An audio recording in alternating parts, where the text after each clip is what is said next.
Ngayong araw pala ng Lunes mga kasari, samahan niyo ako magdi-display ng aking mga ipinamili nung Sabado. Tinamad nga ako mga kasari mag-display nung Sabado dahil ang dami-dami kong ginagawa. Naglaba nga kasi ako mga kasari at syempre nandito si Habi. Sabado at Linggo lang kasi yung kanyang pahinga kaya kailangan inaasikaso ko pag nandito siya sa bahay. At syempre nandito rin yung ating Junaki kaya bising-busy ang inyong kasari pag andito yung aking mag-ama. Sabado din kasi ako mga kasari nakapag-grocery dahil yun lang din talaga ang araw na nandito si Habi sa bahay. Alam naman natin mga kasari pag araw ng Sabado is talagang busy-busy tayo at buong araw talaga is hindi tayo nakakapagpahinga. Pag-araw kasi ng Sabado mga kasari, yun din talaga yung araw ng aking paglalaba. Nakatambak nga kasi yung mga uniform na lalaban ko mga kasari. Kaya pagkatapos naming mag-grocery ni Habi is hindi ko muna agad-agad na i-display yung aking mga ipinamili.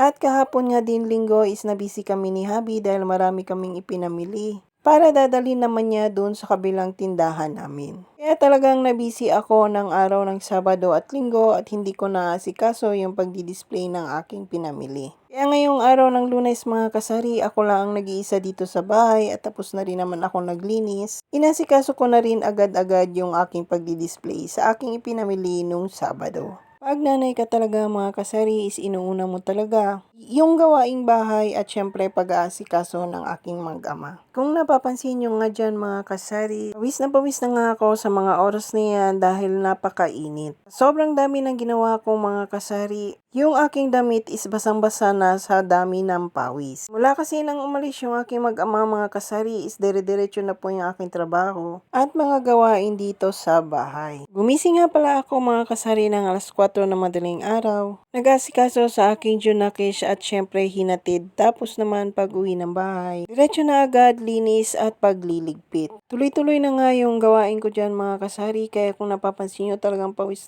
na ako. At minamadali ko na rin yung ginagawa ko mga kasari dahil feeling ko ang lagit-lagit ko na sa sobrang pawis. Medyo marami-rami rin kasi mga kasari yung aking mga ipinamili. Kasi nga sa loob ng isang linggo minsan na lang ako kung mag-grocery. Masarap din talaga sa pakiramdam mga kasari kung marami kang benta, syempre marami ka rin maipamimili na grocery. Kaya ang iyong Inday is talagang pagod na at pawis na sa pag-aayos ng aking mga paninda. Malapit na din pala akong matapos dyan mga kasari. At sa wakas sa ilang oras ko na sa pagkikilos-kilos at pagdi-display dyan sa aking munting tindahan is matatapos na din ako. At syempre masarap din sa pakiramdam dahil punong-puno na naman po yung aking munting tindahan. At saktong-sakto lang para sa isang linggo. O siya mga kasari, tapos na akong mag-display hanggang bukas muli. Bye-bye!